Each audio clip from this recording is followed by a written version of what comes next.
ഒരമ്മ സങ്കടപ്പെടുകയാണ്, ഒരു അമ്മയുടെ ആവലാതിയാണ്. ഞങ്ങൾ പ്രാർത്ഥനയൊക്കെ പഠിപ്പിച്ചതാ അച്ചോ, പള്ളിയോടൊക്കെ ചേർത്ത് വളർത്തിയതാണ്.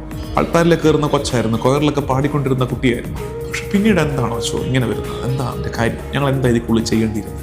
അത്തരം സങ്കടങ്ങളിലൂടെ കടന്നു പോകുന്നവരോട് ഒരു കാര്യം പറയട്ടെ. പ്രിയമുള്ള മാതാപിതാക്കളെ, നിങ്ങൾ നിങ്ങളുടെ കരങ്ങളിൽ കുഞ്ഞുങ്ങളുള്ള കാലത്ത് കൊടുക്കാവുന്നിടത്തോളം ദൈവത്തെ കൊടുക്കുക. അവരെ ബുദ്ധിമുട്ടിക്കാതെ, അവരെ വെറുപ്പിക്കാതെ, ഹൃദ്യമായ അനുഭവമായി പ്രാർത്ഥനയെ അവർക്ക് സമ്മാനിക്കുക. ദൈവത്തോട് ബന്ധം അവർക്ക് വളർത്തിക്കൊടുക്കുക. പരിശുദ്ധ സഭയെ, വിശുദ്ധ കുർബാനയെ ഒക്കെ അവർക്ക് മനസ്സിലാക്കി കൊടുക്കുക. ഇനി കുറച്ച് കഴിയുമ്പോൾ അവർക്ക് തോന്നുകയാണ് എല്ലാത്തിനോടും അല്പം അകലം പാലിക്കണം. അവരെ അനുവദിച്ചേക്ക്. അത് കഴിഞ്ഞിട്ട് നിങ്ങൾ ഈ വിതച്ചിട്ട വിത്തില്ലേ, കുറേ കഴിയുമ്പോൾ അവരുടെ ജീവിതത്തിൽ ഒരു മഴ പെയ്യും.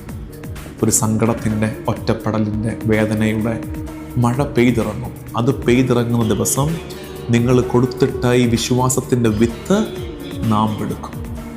അത് തളിര് ചൂടും, അത് വളരും, അത് സംഭവിച്ചോളും.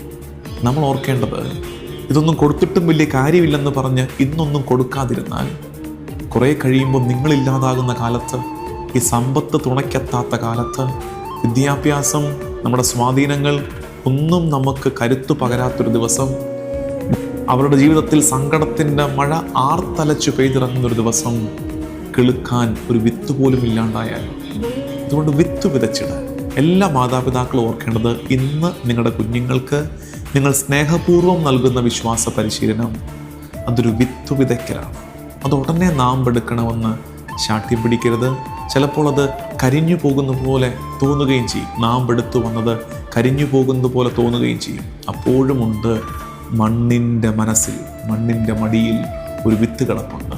നിങ്ങൾ കൊടുത്തതൊന്നും പാഴായി പോകില്ല. അത് ഭാവിയിൽ തളിരെടുത്തോളും. കൊടുക്കാതിരിക്കരുത്, കൊടുക്കണം. നന്മ കൊടുക്കണം, കർത്താവിനെ പറഞ്ഞു കൊടുക്കണം, വിശ്വാസം പകർന്നു കൊടുക്കാൻ ശ്രദ്ധയുണ്ടാകണമെന്നേ ഉള്ളൂ.